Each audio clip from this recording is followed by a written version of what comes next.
Masih berhubungan dengan video yang sebelumnya tentang menganalisis dana kas kecil. Kali ini video ini akan membahas tentang pencatatan dana kas kecil. Video sebelumnya kita mengenal dokumen-dokumen yang perlu dibutuhkan dalam pengelolaan dana kas kecil. Pada video ini saya akan memberikan contoh-contoh dokumen kas kecil. Ini yang pertama adalah bukti pengeluaran kas untuk pembentukan dana kas kecil.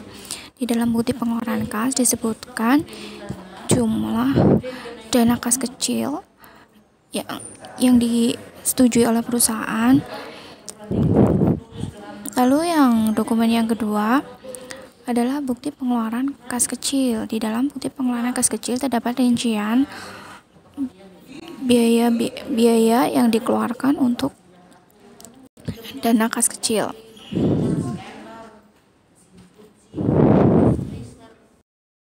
Dokumen selanjutnya adalah voucher kas kecil. Voucher kas kecil digunakan sebagai bukti pengeluaran kas kecil. Dokumen yang kedua, permintaan pengisian kembali kas kecil. Di dalam dokumen permintaan pengisian kembali kas kecil terdapat jumlah uang tunai yang diminta oleh bagian pemegang dana kas kecil. Terakhir yaitu dokumen berita acara perhitungan kas kecil, di mana dalam berita acara perhitungan kas kecil terdapat rincian perhitungan fisik kas kecil dan jumlah saldo fisik kas kecil pada akhir periode. Perbedaan pencatatan kas kecil, metode dana tetap dan dana tidak tetap. Dari segi pembentukan dana kas kecil, untuk metode dana tetap, jurnalnya adalah debit kas kecil, kreditnya kas. Sedangkan dana tidak tetap, debitnya kas kecil, kreditnya kas. Untuk pengeluaran dana kas kecil, dalam metode dana tetap tidak ada jurnal, sedangkan dalam metode dana tidak tetap, debitnya adalah beban yang dikeluarkan dengan menggunakan dana kas kecil dan kreditnya kas kecil. Dan yang ketiga, pengisian kembali dana kas kecil. Untuk dana tetap, jurnalnya adalah debit beban-beban yang dikeluarkan menggunakan kas kecil. Jadi beban-beban tersebut dirinci satu persatu. Sedangkan di dalam sistem dana tidak tetap, jurnalnya adalah debit kas kecil dan kreditnya kas. Untuk nominalnya diisi dengan jumlah pengeluaran dari kas kecil. Soal untuk pencatatan metode dana kas kecil. Perusahaan Anyelir pada bulan September melakukan transaksi sebagai berikut. Tanggal 1 September dibentuk dana kas kecil sebesar 2.500.000. Tanggal 3 September dibeli perlengkapan kantor dan materai sebesar 350.000. 6 September dibayar biaya iklan mini sebesar 250.000. 10 September dibayar biaya kebersihan sebesar 250.000. 13 September dibayar biaya listrik, air, dan telepon sebesar 750.000. Dan pada tanggal 15 September ditarik cek untuk pengisian kembali dana kas kecil. Selanjutnya, untuk membuat jurnal metode dana kas kecil.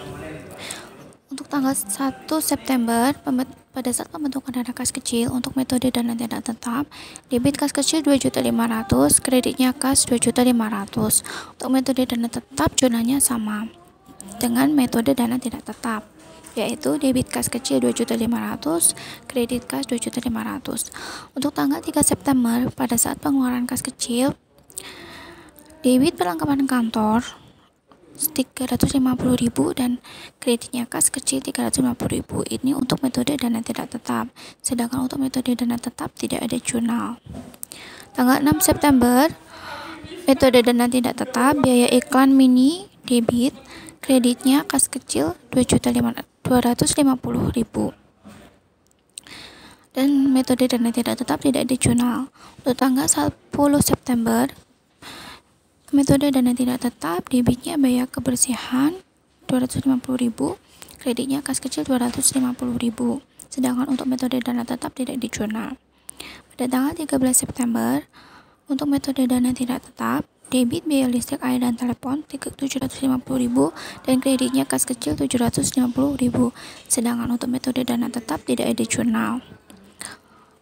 Dan yang terakhir pada tanggal 15 September untuk pengisian kembali dana kas kecil. Untuk metode dana tidak tetap, debit kas kecil sebesar 1.600.000, kreditnya kas sebesar 1.600.000. Nominal 1.600.000 itu didapat dari jumlah pengeluaran yang dilakukan oleh kas kecil.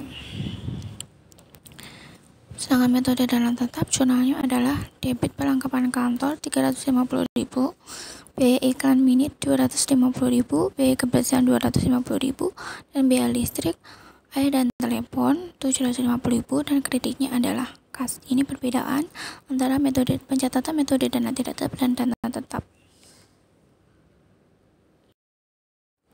Di dalam video sebelumnya kita sudah membahas tentang hal-hal yang membuat terjadinya selisih pada kas kecil. Nah, selisih tersebut dibedakan menjadi dua. Yang pertama, selisih kas lebih atau cash overage, yaitu saldo buku kas lebih kecil daripada jumlah uang tunai yang sebenarnya.